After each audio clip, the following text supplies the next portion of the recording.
Hi, this is Jeff Simmons with Buckeye Union High School District. Wanted to share with you some information about our upcoming bond election.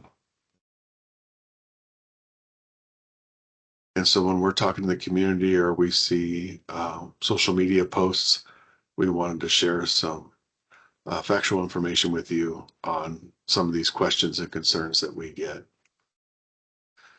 So the three main ones that we hear at election time are all the money gets spent on administration or administrative costs. And one of them is the state pays for all facilities a school would ever need. And then schools are not accountable and there's no oversight that monitors spending.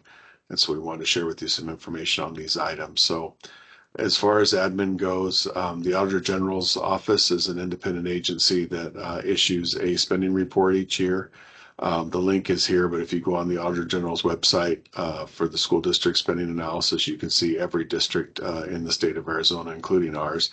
Here's a snippet from our page of administration. The state average is $1,207 per student.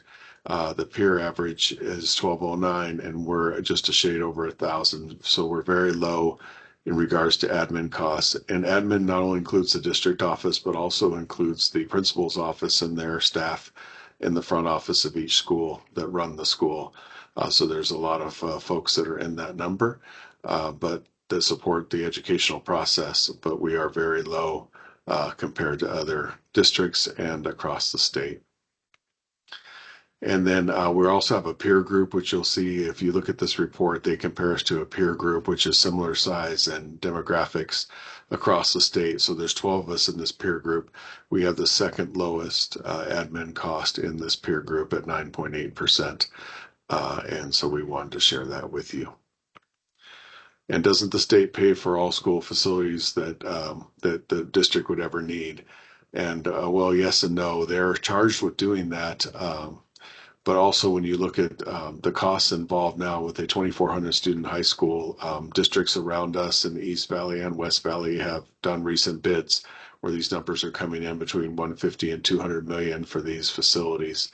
The state or the Division of School Facilities pays for about 50% of a traditional high school with classrooms, ball fields, performing arts center, and gymnasium. So here's a snippet from the School Facilities Board website, a Division of School Facilities, where they have a Union High School district of approximately 2,400, which is what we're looking to build, 9 through 12 grade.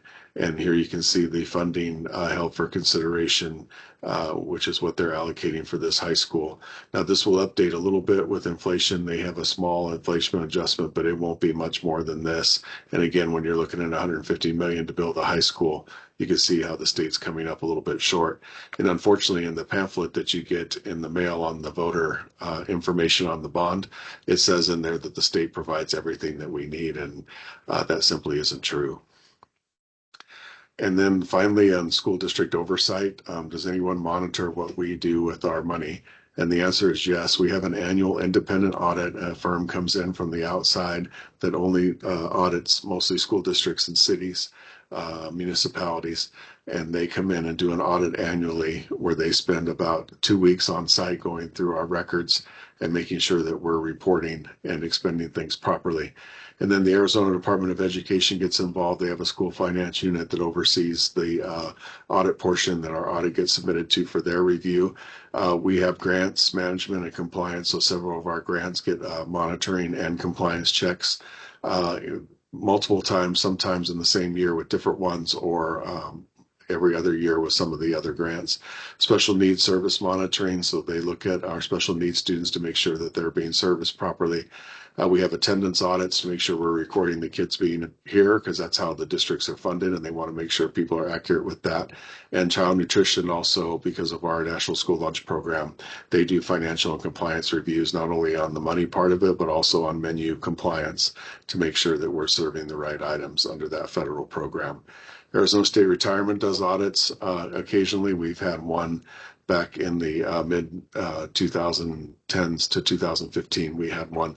Arizona Department of Arizona Department of Revenue has a truth in taxation monitoring. So each year when we assess adjacent ways, we have to report that in Truth and Taxation and put that in the newspaper. They monitor that. And then the tax credit expenditure review each year for the public school tax credit program. We fill out a report for them and they review that as well. The Auditor General's Office, which I mentioned a little bit earlier in the presentation, they do fraud monitoring. They do the classroom spending report that we talked about, and they also come out and do performance audits on school districts as well, where they look at all of our operations, including transportation, food service, and everything else that we provide, and make sure that we're doing it properly. And then Maricopa County Superintendent's Office has the property tax rate review, where they set the property tax to the County Board of Supervisors. But they review our information to make sure we're setting that properly. And then they also will not release any payroll or accounts payable unless we have budget or cash capacity to issue those depending on the type of account it is. And they're in charge of monitoring all that. The school district does not cut checks on site. They're done through Maricopa County as an oversight program. And so, again, we have lots of oversight when it comes to paying the bills and paying our staff. And then finally, we have been receiving financial statements awards for 18 years and running. These are the ones for fiscal year ending June 30th, 2022 from the Government Finance Officers Association and from the Association of School Business Officials. We're anticipating getting the 2023 award as well, but those have not been released yet. We appreciate you watching. Thank you.